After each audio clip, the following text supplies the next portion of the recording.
What's up, guys? It is Sam from Gemini, and today we're going to talk about another topic, which is Grandmaster ranks and titles. Booyah!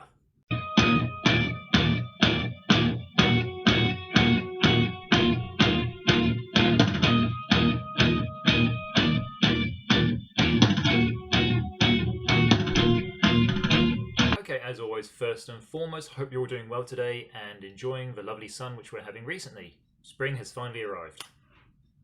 Right, on to business. Masters, Grandmasters, Super Grandmasters, School Masters, Organisation Masters, School Owners, Sifus.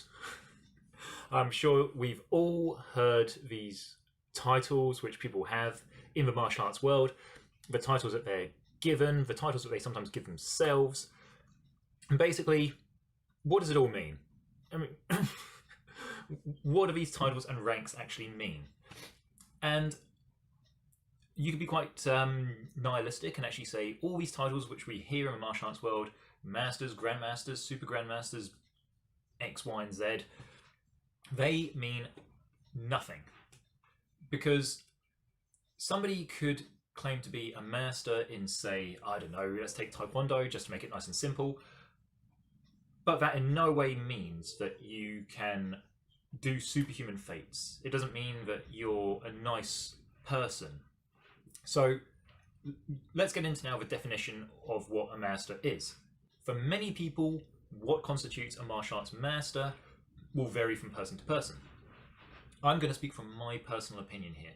I think if somebody is going to be a master at something, it must mean they have to be almost unbeatable on all levels. And with martial arts, that is both implying to the physical aspects and also to the moral. So somebody who says, okay, I'm a master in Taekwondo, for me, I'd say, okay, fair enough. You must be able to do all of your fums, your tools, your pumsi, your hyungs flawlessly. You must be able to win every single competition you go to. You must be able to pass every single grading. You must be able to still have these almost amazing archetypical martial arts attributes, like being able to do, I don't know, 10 head height side kicks, or hold your leg nice and high and spin around without losing balance.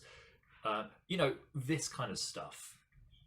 Stuff that Joe Public and John Doe think about when they think about martial arts. They're like, oh, you must be able to do this. You must be able to do flying side kicks, and you must be able to spar 10 people of 5 minutes each and not break up a sweat. You must be almost unbeatable when it comes to sparring. That, in my mind, is what comes to my psyche when I think about master, or somebody says that they're a master.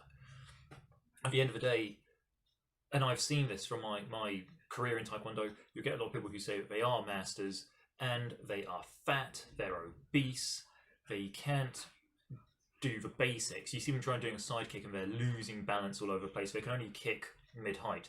Now, I understand the older you get, your body naturally loses its flexibility. So if you're an old, say, 86-year-old Taekwondo practitioner, you're not going to be able to get not going to be able to get your leg head height, whereas you may have done so when you were younger. That's fine because age has a say in that. But it's when you get these young so-called masters, or when I say young, I mean 20s to, I don't know, 40s, 50s, that kind of stuff. There was even one girl I saw a video of who was doing this pumsi in America, and I think she said she was 18 or 19, and she said she was a fourth dan, which is... My name is Master Jane Dillon. I am 4th degree black belt in Taekwondo. I am 18 years old. May I have permission to start? Sir! Thank you, sir! A rank just below master. And her form was, going to sound harsh, but naff. It didn't rock any boats with me whatsoever. It was very much akin to McDojo, but that's not what we're discussing about exactly.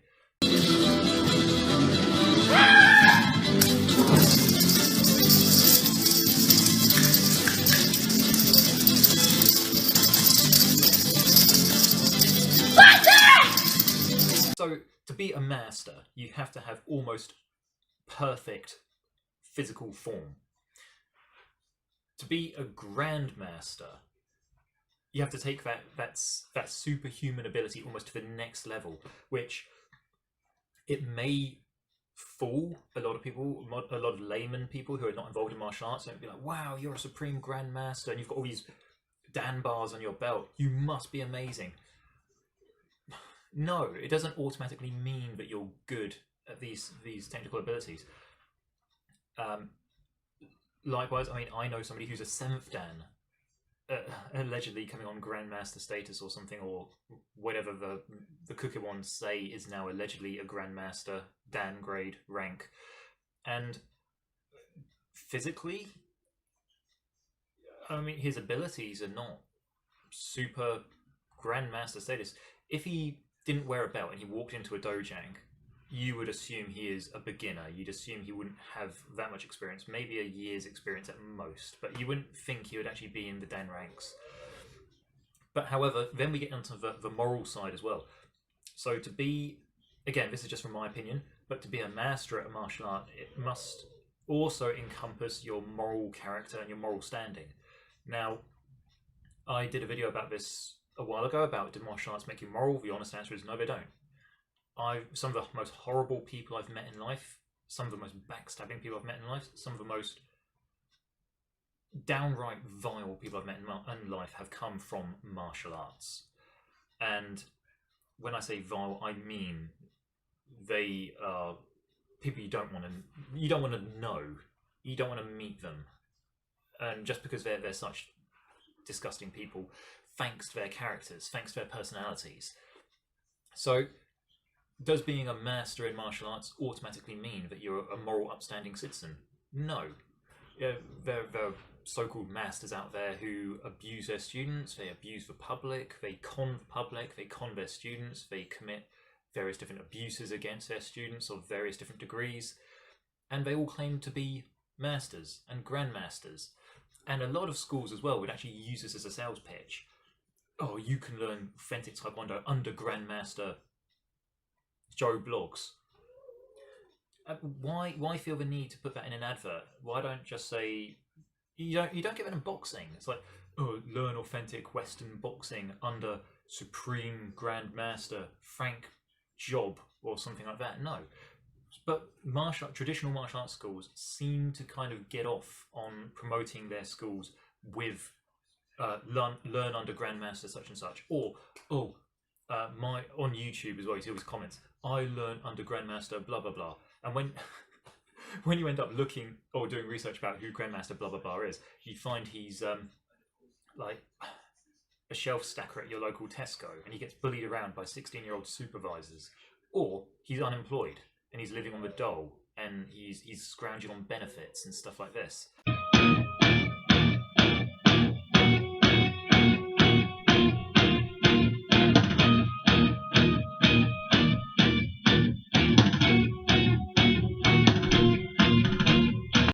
That is not the sign of a moral person. That's not the sign of a moral martial arts master or grandmaster or supreme master. A lot of it is, I feel personally, a lot of it is ego boosting. And I would never ever refer to myself as a master in martial arts.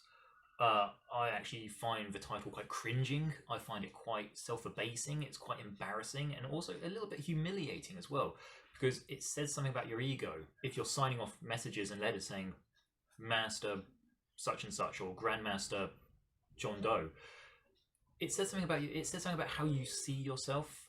Very egocentric, very narcissistic as well. It's like you're trying to validate yourself via using these titles. You're trying to kind of push out to other people that, oh, but I'm a master, I'm a grandmaster, therefore I'm automatically entitled to respect, or you should automatically obey me because I'm a master. No, for the reasons I said before, a lot of people who I've met who claim to be masters are not nice people, not upstanding moral citizens, and not people who should be setting an example. And in my mind, people who shouldn't really be in martial arts, full stop.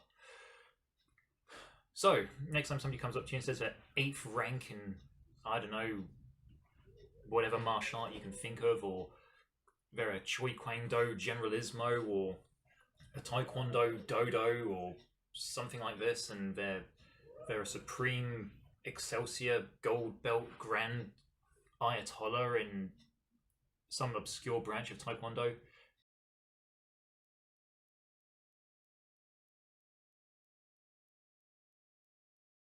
Just look at yourself and say, what does it really mean? Do these titles mean anything? Are they going to make a difference to life? Are they going to make a difference to who you are as an instructor? Are they going to make a difference to the teaching? That, I suppose, could be quite debatable. But ultimately, you'll eventually come down to it and look at it and think, actually, a lot of these titles don't actually mean that much. Supreme Grandmasters still get knocked out in sparring competitions. It's stupid on YouTube when you get like Grandmaster of Taekwondo fighting some kickboxer, and the kickboxer downs him in like halfway through round one, and the kickboxer himself has only been studying for a year, whereas this alleged Supreme Grandmaster could have been studying for like 12 years. These titles don't mean jack. And a lot of people might have a very hard time coming to terms with that. They might not agree with that. That's fair enough. You don't have to agree with everything. And one of the beauties of life is that everybody has a different opinion about different things. Fine. But this is just my opinion. And I'm a very critical thinker. With my psychology degree, I'm encouraged to be a critical thinker. I'm quite, I'd say, cynical by my nature. For me, I'm a person that says, like, prove it. Show me references, show me evidence, then I'll be convinced. I'm not somebody that's just going to accept something on face value. So, to me, somebody comes up and says that they're a Supreme Grandmaster in Taekwondo and they've got 18 dans or whatever, and yet they're morbidly obese and they're using no-touch KOs, and most of their class consists of kids or even adults who don't even think differently or don't dare to question. What exactly are you a Supreme Grandmaster of? Seriously. Anyway, guys, as always, these kind of controversial subjects, leave your comments, leave your thoughts down below, like the video, dislike the video, but if you do dislike the video, leave a reason or a comment why you're disliking it, because then next video I can improve. I can take that into constructive criticism and say, okay, you didn't like it because next video I'll avoid those mistakes. Don't just be a dick and just dislike and not leave anything. You know, nobody's going to benefit from that. Anyway, stay safe, train hard, keep listening to Jack Off Jill because they're the best band around, and I'll see you all in the next video. Booyah!